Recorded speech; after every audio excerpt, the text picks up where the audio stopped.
Hey everyone, it's Ben Hardy here, and in today's we're going to be going over the sales month of March because, well, it's officially over, and so we'll see if things got better or worse for car dealerships. Before we get in this video though, as always, if you're going to save time and money, the next time you purchase a car, link to my car buying guide in the description down below. And then if you see more videos just like this, then I recommend you subscribe because I post content every single day. Let's get into it.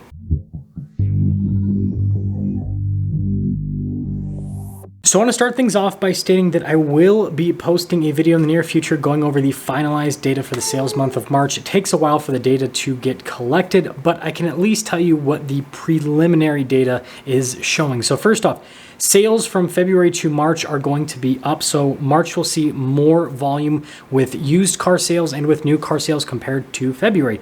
However, these sales are down compared to what you see historically from February to March. So we had a month-over-month increase, which always happens from February to March, but the month-over-month increase is not as high as what we usually see. So this shows a softening in the overall car market. However, there is still definitely a split between the new car market and the used car market because used car prices still increased over the course of March, whereas new car prices actually decreased. So the average price paid on a used car slightly went up, whereas the average price paid on a new car slightly went down. And again, this just shows that shift away from retail sales with new cars and the shift towards not wholesale, but fleet sales with new cars, and then more and more people diving into the used car market because, well, frankly, of affordability. So let's get into the exciting section of today's video. And this is the section where we talk about what dealers are talking about within the car market, what they think about the car market after the sales month of March.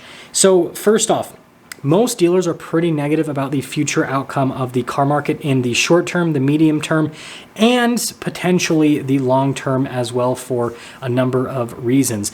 And this is something that dealers are not going to be public about, because if dealers are publicly pessimistic about the car market, that's like them waving a big sign saying, hey, come and beat us up about the prices of our cars because we're struggling. Dealers never want there to be any sort of perception that they are struggling, because that means that people are going to negotiate more and they're just frankly going to sell fewer cars overall.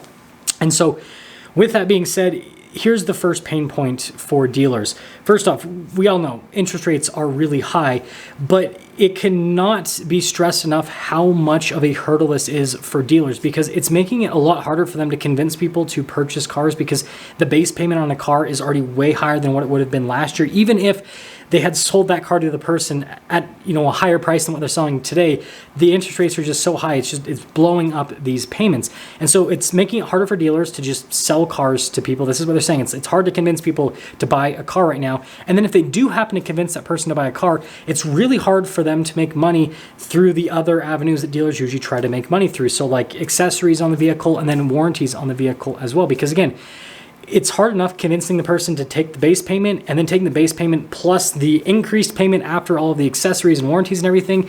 It's just a nightmare in most cases for the customers and also for the dealers, because the customers don't end up buying anything. And so profitability is down. And this is something that dealers are really negative about, is just overall profitability. Now, they would be okay with the lower per unit profitability if volume was increasing, and it is increasing, but it's not increasing at a rate that's high enough to offset the losses of people having basically asking for lower prices on the cars and not buying the accessories and not buying the warranties based on affordability.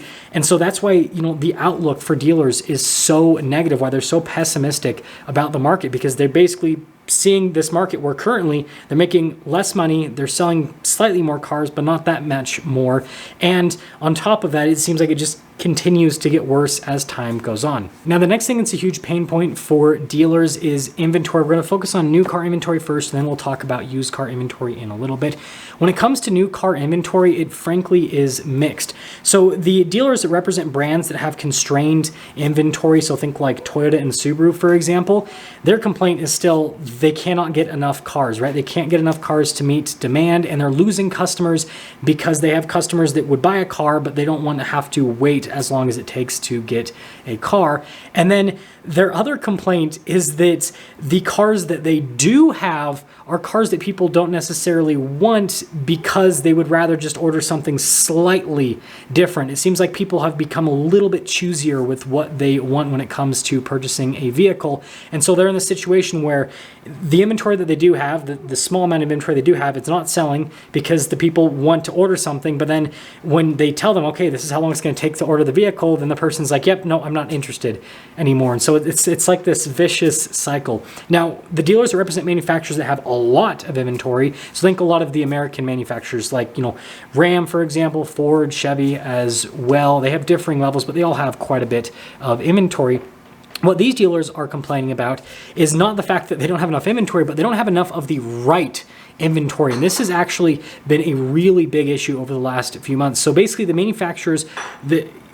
manufacturers are pumping out tons of vehicles, but they're not building the vehicles that people actually want to buy. An example I can give is with Ram. So what I've seen a lot lately is Ram Limiteds, Ram 1500 Limiteds that are basically just Limiteds. They don't have any options added. And if you don't know, the person that buys a Ram 1500 Limited doesn't want just a base truck. They want like every single option on that truck. And that's just one example. So like all you really need to know is that these automakers are just pumping out vehicles to like just build vehicles, and they're not really building what customers are actually looking after. And another example is like the middle of the line packages. There's a lot of middle of the line trucks that are being built right now. So think like F-150 XLT, for example, Ram 1500 Bighorn, that either have too many options or too few options. It's like there's no in between, right? With those middle of the line trucks, people usually want right in the middle, but that's not what's being built. And so you have these like two differing markets where the dealers that don't have any inventory, right? They still are complaining about not having enough cars, and then if they do get a few cars,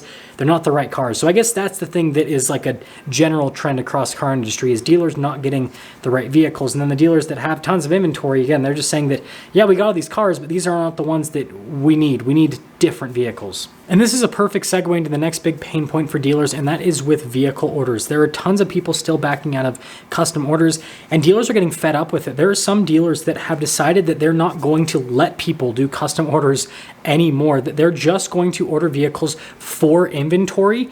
And then once the vehicle shows up, then if that person was interested in ordering a vehicle, then they can decide if they want to take delivery of that or not, or they're just going to end up selling it to someone else.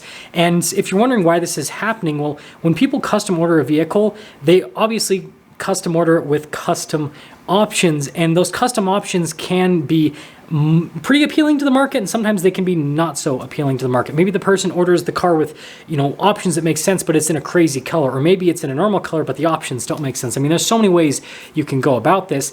And so basically dealers keep getting put in a situation where these people will custom order these cars that they know are not going to sell unless that person takes delivery of it, and then the dealer gets left with the car because the person doesn't take delivery.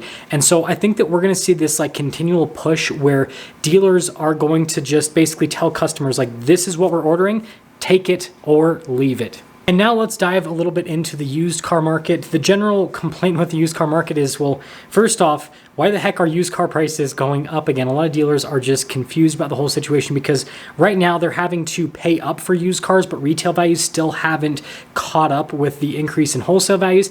And so the profitability on used cars isn't all that great. So that makes dealers pretty negative about that situation. And then on top of that, they just can't get enough inventory. Like dealers are just scrambling like crazy to get used car inventory. They're buying from, private sellers off of, Craigslist, all that kind of, like literally it's seriously happening off Craigslist. They're going to auction, they're trying to buy cars. Like dealers are trying to buy cars everywhere, and they feel like they still can't get enough cars because the used car inventory just moves so quickly right now. And so that whole market, it's a mess. Again, I guess the good thing for dealers is they are selling cars, but they're not selling them at the profits that they would like to be selling them at for the most part. So in summary, the sales month of March was technically better than February, but again, it wasn't better historically. And so again, this shows that the overall car market, especially the new car market, is continuing to soften. And this trend is just going to continue to happen until new car automakers step in and release some real discounts, some real incentives. Again, the automakers are still holding back. They're still like just staying in this position where they're like, we don't need to release incentives. We have pricing power. We have this, we have that. And it's like, okay, well, the dealers, certain dealers, right, they're starting to really stack up with inventory. And the only way they're going to start moving this inventory, especially the vehicles that you're sending that people don't want because of the options, like you're going to have to discount it. And I think that needs to be emphasized quite substantially, because when I worked in the car business, this is what moved metal, especially metal that wasn't all that attractive, right? Is when there were big discounts placed on the vehicles. And I distinctly remember this. Like, we'd have certain packages on the trucks or on the other vehicles that just didn't really make sense to the average customer. But then once it had a huge discount slapped on it, someone's like, well, I can look the other way for that weird paint job if it's, $5,000 less than the other vehicles, right? So manufacturers need to either, I guess, focus on building what people are actually going to buy that are still buying in today's market, or they need to start discounting. Let me know what you guys think about this whole situation. I'll see you.